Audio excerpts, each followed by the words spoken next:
ఈరోజు జరిగిన వర్క్షాప్ అనేది ఏదైతే ఉందో ఇది ఒక ఏదో బహిరంగ సభ లాంటిదో బహిరంగ సమావేశం లాంటిదో రాజకీయ సమావేశం కాదు. రాజకీయం మాట్లాడుకోవడానికి కాకుండా నేను ముందు అన్నట్టు పార్టీ మన నుంచి ఏం ఆశిస్తుంది, జగనన్న ఏం ఆశిస్తున్నాడు, అది మనం ఎట్లా ఫుల్ఫిల్ చేయాలి, ఎలా చేయించాలి అనే దాని మీద దృష్టి పెట్టాలి. ఆ మేరకు కొంత బేసిక్ అవగాహన వచ్చి ఉంటుందని నేను అనుకుంటున్నా. దీని సీరియస్నెస్, సిగ్నిఫికెన్స్, దీని ద్వారా దీనికి శక్తి ఇంత ఉందా అనేది ఇప్పటికి అర్థమై ఉంటుందని నేను అనుకుంటున్నాను. మీరు ఏ విభాగానికి అయితే నాయకులుగా ఇక్కడ ఉన్నారో దీనికి ఉన్న శక్తి అపరిమితం. అది ఇప్పుడు మీకు కొంత అవగాహన అయి ఉంటుంది అనుకుంటున్నా. దీన్ని ఎగ్జిక్యూట్ చేయడం అనేది ఇంకొంచెం పెద్ద ఛాలెంజ్. మనకు రాజకీయ అవగాహన ఉండాలి. ఈ రాజకీయ అవగాహనతో ప్రజలకు సంబంధించి మన రాజకీయ పార్టీగా మనం తీసుకుంటున్న నిర్ణయాలు కానీ మనం ప్రతిపక్షంగా మన గొంతు గట్టిగా వినిపించడానికి అవసరమైనవి ఏమున్నాయో అవి సహజంగానే ప్రజలకు సంబంధించినవి ఉంటాయి. వాటిని వెలికి లాగడం అనే దాని మీద మనం ఎండ్ వచ్చేసి మళ్ళీ రాజకీయపరమైనది అవుతుంది. అలాగే మనం అవగాహన పెంచుకోవడమే కాకుండా మన చుట్టూ ఉండే వాళ్ళు పెంచేట్టు చూడడం, ఓ టీంను తయారు చేసుకోవడం, అలాగే న్యాయ విభాగం లీగల్ సెల్ వాళ్ళతో కూడా ఫ్రీక్వెంట్ ఇది చేసి పొలిటికల్ లీడర్షిప్ ఏదో వాళ్ళతో కూడా ఇంటరాక్ట్ అవుతుండడం, ఇవి కూడా కంటిన్యూస్ జరుగుతుండాలి. మరి ఇవన్నీ మనం చేయడానికి అవసరమైన రకంగా ఎట్లా మన దగ్గర ఉన్న సిచ్యువేషన్ ఎట్లా ఉంది స్టేట్లో అనేది ఒక్కసారి మనం దాంట్లో కూడా వెళ్తే అప్పుడు దీని సిగ్నిఫికెన్స్ ఇంకొంచెం ఎక్కువ అర్థమవుతుంది. మీ ఇంపార్టెన్స్, మీ సిగ్నిఫికెన్స్, మీరు చేయబోయే పని, దాని ప్రాముఖ్యత అది కూడా ఇంకొంచెం అర్థమవుతుంది. 2 ఏళ్ళు అయింది ఇప్పటికీ ఈ కూటమి పేరుతో చంద్రబాబు నాయుడు గారు అధికారంలోకి వచ్చి 2 ఏళ్ళు అయింది. చంద్రబాబు నాయుడు గారు అనే అందాము. చంద్రబాబు నాయుడు గారు తెలుగుదేశం పార్టీ, మిగిలిన మనకు వాళ్ళను ఈయన వాడుకొని తన అధికారంలోకి వచ్చాడు. వాళ్ళు ఒక సాధనాలుగా ఆయనకు ఉపయోగపడ్డారు.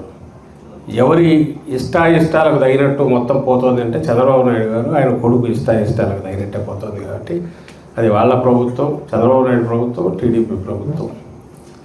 నేనైతే దాన్ని అలాగే చూస్తాను. కూటమి అనేది ఊరికి ఒక ముసుగు, అది ఒక కోట వేసుకున్నాడు ఆయన. సో వాళ్ళకు సంబంధించినంత వరకు గతంలో కూడా ఓ పద్ధతి ప్రకారము దోచుకోవడం కానీ, ఓ పద్ధతి ప్రకారము అవినీతిని సిస్టమ్టైజ్ చేయడం కానీ, కరప్షన్, అలాగే దాన్ని కింది వరకు తీసుకెళ్ళి ఈ అవినీతి ద్వారా వచ్చే ఏదైతే రాబడి అనొచ్చు, ఆదాయం అనొచ్చు, అందరికీ రుచి మరిపి అలాంటి వెస్టెడ్ ఇంట్రెస్ట్ గ్రూపులు అంటాం. అంటే వాళ్ళ ప్రయోజనాలకు దాని ద్వారా ఈ పార్టీ అధికారంలో అంటే ప్రయోజనాలు, వాళ్ళ ప్రయోజనాలు నెరవేరుతాయి అనుకునే గ్రూపు రాష్ట్రం అంతటా కింది వరకు తయారు చేసుకుని దాని క్యాడర్ అనే పేరు పెట్టిన పార్టీ తెలుగుదేశం పార్టీ. అలాంటి వాళ్ళతో అందువల్ల చంద్రబాబు నాయుడు మొహం నచ్చినా నచ్చకపోయినా, లేదా ఆయన లీడర్షిప్ మీద వాళ్ళకి ఏమాత్రం నమ్మకం లేదు, ఆయన మోసకారి, ఆయన మాట్లాడే మాటలన్నీ అబద్ధాలే ఉంటాయనేది మనకంటే ఎక్కువ వాళ్ళే చెప్తారు. అయినా సరే ఆయన వాళ్ళకి కావాలి. ఎందుకంటే ఆయన ఉంటేనే కింద పచ్చగా ఇది ఉంటుంది, పసుపు పచ్చగా ఉంటుంది, ఇంకో పచ్చగా కూడా ఉంటుంది వాళ్ళకి కావాల్సింది. భవిష్యత్తు 47కు ఆ రోజు ప్రణాళిక ఎట్లా, 2047 గురించి నేను మాట్లాడుతున్నా, మీరేదో చిల్లరగా ఇప్పుడు గురించి మాట్లాడుతున్నారు. సో 2047కు చూసుకోండి ఎట్లుంటుందో, అంతవరకు ఏం అడగద్దు.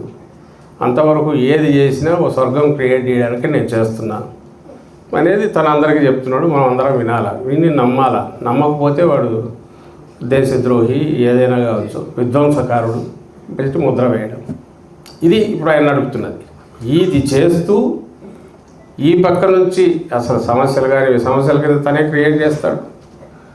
ఒకవేళ పెద్ద సమస్య ఉంటే ఈలోగా దానికంటే పెద్ద గీత ఇంకో సమస్య క్రియేట్ చేసి ఇది దాని మీద వేస్తాడు. లేదు సందర్భం లేదు, ఏదో ఎత్తి ఓ బండ పడేస్తాడు, దాని మీద మళ్ళీ మనం రియాక్ట్ కావాలా, ఈలోగా ఇష్యూ పక్కకు పోతుంది. అసలు సమస్యల గురించి క్వశ్చన్ చేయడానికి అవకాశం లేకుండా ఉక్కిరి బిక్కిరి చేస్తా అసలు ఏం మాట్లాడుతున్నావు. ఒక రోజు క్వాంటమ్ వాలి అంటే మరుసటి రోజు ఉన్నట్టు ఇంకోటి ఏదో మెటల్ అంటాడు, ఇంకో రోజు వచ్చేసరికి గూగుల్ ఇది అంటాడు. ఆ తర్వాత వచ్చేసరికి ఏదో జపాన్లో టోక్యో లాంటి రాజధాని అంటాడు, ఇంకోటి రకరకాలు చెప్తుంటాడు. ఈ దీంట్లో పొట్టని దున్నడం అనేది మామూలుగా అవినీతి వ్యవసాయం అనేది మామూలుగా జరగట్లా. ఇంకా ఇప్పుడు రాజధాని పేరుతో జరుగుతున్న ఫార్స్ చూస్తే ఇక్కడ జరుగుతున్నది, వాళ్ళు చేస్తున్నది అది ఎన్ని లక్షల కోట్లు మిగులుతుందో తెలియదు. ఈ లక్షల కోట్లన్నిటికీ లెక్కపత్రం ఎందుకు అవసరం లేదంటే కిందికి ఎంత పోయినా భూమి తగలదు కాబట్టి ఆ ప్రదేశం ఎంచుకున్నాడు. ఆయన 100 మీటర్లు లోపలికి బొక్క పెడితే పైల్ ఫౌండేషన్ 500 మీటర్లు పోయినాడంటే చెప్తే మాత్రం మనకు తెలిసేది ఏముంటుంది. ఎందుకంటే రివర్ బెడ్ పోవచ్చు ఎంతగా, రివర్ పక్కనే ఉంది కాబట్టి 10 అడుగులు పోయినా నుంచి నీళ్ళు వస్తాయో తెలియదు. పోతాడు కిందికి 8 వరకు పోయినాను అన్నాను అనుకో, నమ్మకం తప్పదు. గతంలో ఇట్లాంటివి ఈ స్కీములు వచ్చినప్పుడల్లా నీరు చెట్లు లాంటివి ఇవన్నీ చిన్నవి. ఇది ఒకేసారి లక్షల కోట్ల పైసలు పెట్టింది. ఇవి ఇంకా దాని మీద ఇక్కడ జరిగే చిల్లర ఎంత ఉంటుందో తెలియదు. జగన్మోహన్ రెడ్డి గారు రైట్ రాయల్గా ఇక్కడ ల్యాండ్ కొని 2 ఎకరాల చిల్లర ఎంత అయింది. దీన్ని ఈ రోజుకు వాళ్ళు పిలిచే తాడేపల్లి ప్యాలెస్ సందర్భం వచ్చింది కాబట్టి చెప్తున్నా. ఇప్పుడు చంద్రబాబు నాయుడు ఇప్పుడు కడుతున్నాడు అక్కడ ఎంత 5 ఎకరాల పైన 5 ఎకరాల పైన కరెక్ట్ అటు ఇటు 4 వైపుల రోడ్లు 100 ఫీట్ల రోడ్లు. ఇట్లా చూస్తుంటే ఆ పక్క ఆయన సెక్రటేరియట్, ఇంకో పక్క ఇవన్నీ కనపడేటన్నీ పెట్టుకుని దాన్ని పెట్టి గజం ఎంత కొన్నాడు 7,500కు. 7,500 అని డీల్లో ఉంది. మరి 7,500 కొంటాడా? 7,500 కొనింటే ఇంకా అమరావతికి 10,000 కోట్లు కూడా రాదు ఆయన చెప్పే ల్యాండ్ అమ్ముకుంటే. ఎందుకంటే ఎకరా ఎంత అవుతుంది? 3 కోట్లు 4 కోట్లు అంతే. మొత్తం 4,000 గజాలు వేసిన, నువ్వు 30% తీయకుండా వేసిన ఇదే అవుతుంది. లేదు ఆయన చెప్పిన 60,000 కొన్నాడు అంటే మరి మిగిలింది ఎట్లా ఇచ్చినాడో అది చెప్పాలా తెలియదు. ఎవరు అడగలేము, ఎన్ని అడుగుతాము, పలకడు ఒకవేళ అడిగినా. సో ఆయన ఈ రోజుకు ఇదేంటంటే తాడేపల్లి ప్యాలెస్ అంటాడు. ఊరిని ఇది ఎప్పుడు 19లో ఎన్నికలకు ముందు. అప్పటికి నీ అమరావతి లేదు, నీ అమరావతి దీనికి సంబంధించిన పూర్తి ఈరోజు చెప్తున్న విజన్ లేదు. ఇక్కడ క్యాపిటల్ అన్నారు, ఈయన మన ఆఫీస్ ఉండాలి, మన ఇల్లు ఉండాలి అన్నాడు, తీసుకున్నారు, తను ఇచ్చేశాడు. నువ్వు ఈ రోజుకు ఎక్కడో పక్కన వేరే వాళ్ళ అక్రమ నివాసంలో ఉంటున్నావు, ఇప్పుడు కడుతున్నావు, 5 ఎకరాల్లో ఒకేసారి కడుతున్నావు, 25,000 పైచీలు గజాలు అదే ఆయన తీసుకొని కడుతుంది. కానీ ఈ రోజుకు దాన్ని మనం కూలిగూడి తినాలా? ఆయన నిరాడంబరంగా జీవించే చంద్రబాబు నాయుడు గారు పూర్వీరులో ఉన్నాడని మనం అనాలి, లేకపోతే ఒప్పుకోడు. ఇదేమో ప్యాలెస్ అనేది అంటారు. మరి అదే ఇంతకుముందు అన్నట్టు ఆయనకు చెల్లుతుంది. ఎందుకంటే పెద్దది ఉన్మాదుల్లాగా సైకో టెర్రరిజం అంటే ఒక టెర్రరిస్టు సైకో కూడా అయితే ఎట్లుంటుందంటే వాళ్ళని చూసి నేర్చుకోవాలి. అట్లా కొడతారు, దడదరాలు కొట్టేస్తారు. సో పై నుంచి కింది వరకు అవినీతి అనేది సిస్టమ్గా పూర్తిగా దాని కంప్లీట్ కరప్ట్ అయిపోయి ఆ స్టేజ్ దాటిపోయి అది సిస్టంలో పార్ట్ అయిపోయింది. దాన్ని బండగా ఓపెన్గా ఎగ్జిక్యూట్ కూడా చేస్తున్నారు. చేస్తున్న దాన్ని ఆధారాలతో సహా పట్టుకోవాలంటే మనకు అక్కడ విభాగం అనే దాని రోల్ చాలా ఎక్కువ పెరుగుతుంది. రాష్ట్ర స్థాయిలోనూ అందరం ఇన్వాల్వ్ అయిన చేయడం అనేది ఒక పక్క జరిగితే కింద స్థాయిలో ఎక్కడికక్కడ దీన్ని పట్టుకోవడము, దానికి ఆధారాలు సంపాదించడం, రావడమే ఎట్లా దోచుకోవాలా అనే ఒక పూర్తి అదే ప్రాజెక్ట్ కింద వచ్చినట్టున్నారేమో అనిపిస్తుంది. తెలుగుదేశం పార్టీ పై నుంచి కింది వరకు అది పూర్తి అమలు చేస్తున్నారు. 2 ప్రతిపక్షం వాయిస్ వినపడకూడదు అని ఒక ఫ్యాక్షన్ లాగా రెండో బదులు ఫ్యాక్షన్ గ్రూప్ ఎట్లా వ్యవహరిస్తుందో, కరడుగట్టిన దుర్మార్గపు ఫ్యాక్షన్ గ్రూప్ ఎట్లా వ్యవహరిస్తుందో అట్లా చేస్తున్నారు. ఆస్తులు కొట్టిస్తున్నారు, ప్రాణభయం క్రియేట్ చేయాలని చూస్తున్నారు, జైళ్ళల్లో వేయిస్తున్నారు, తప్పుడు కేసులు పెట్టి తిప్పుతున్నారు, హెరాస్ చేస్తున్నారు. అంటే ఊపిరి ఆడలేకుండా ఎట్లా చేయాలని అది ట్రై చేస్తున్నారు.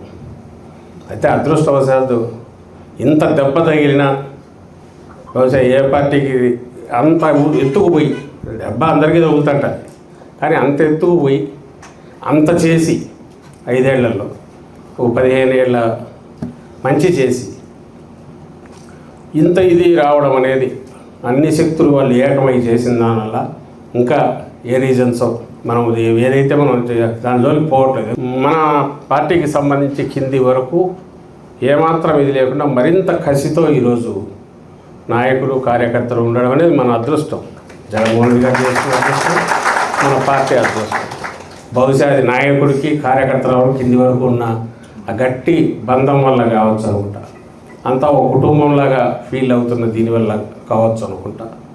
ఒక 18 లక్షల మంది ఆర్గనైజ్డ్ దీనిగా నాయకత్వం గ్రాస్ రూట్స్ నుంచి పై వరకు తయారవుతున్న పార్టీ మంది గతంలో ఉన్నారు, ఇప్పుడు ఉన్నారు, ఎక్కువ ఉన్నారు, అప్పుడు ఉన్నారు. ఈసారి ఏదైతే మోర్ కోఆర్డినేటెడ్గా ఉన్నాం. ఇది ఒక నెట్వర్క్ లాగా ఫామ్ చేద్దాం. దిస్ ఈజ్ కమిటీకి సమావేశం అంటే మొక్కుబడిగా కాకుండా ఇది ఒక ఉద్యమం లాగా, అట్ ది సేమ్ టైం మన పార్టీని స్ట్రెంగ్థెన్ చేసేట్లు, మన ప్రత్యర్థిని ఎండగట్టేట్టు. ఒక్కసారి అతన్ని కట్టడి చేశామంటే ప్రజలకు అది ఉపయోగపడినట్టే. ఒకసారి అతన్ని కట్టడి చేశామంటే రేపు మనం వచ్చినాక అతన్ని జుట్టు పట్టుకుని నిలబెట్టడానికి తగిన ఆధారం మన చేతిలో ఉన్నట్టే. సో అంత గట్టి ఇది ఉంది, దీనికి ఎఫెక్ట్ ఉంటుంది అనేది కూడా మీకు గుర్తుపెట్టుకోండి. ఐ థింక్ ఇది జస్ట్ మీకు ఇప్పుడు అవగాహన కోసము, అలాగే దీని ఇంపార్టెన్స్ చెప్పడం కోసం నేను వచ్చాను, సిగ్నిఫికెన్స్ చెప్పడానికే.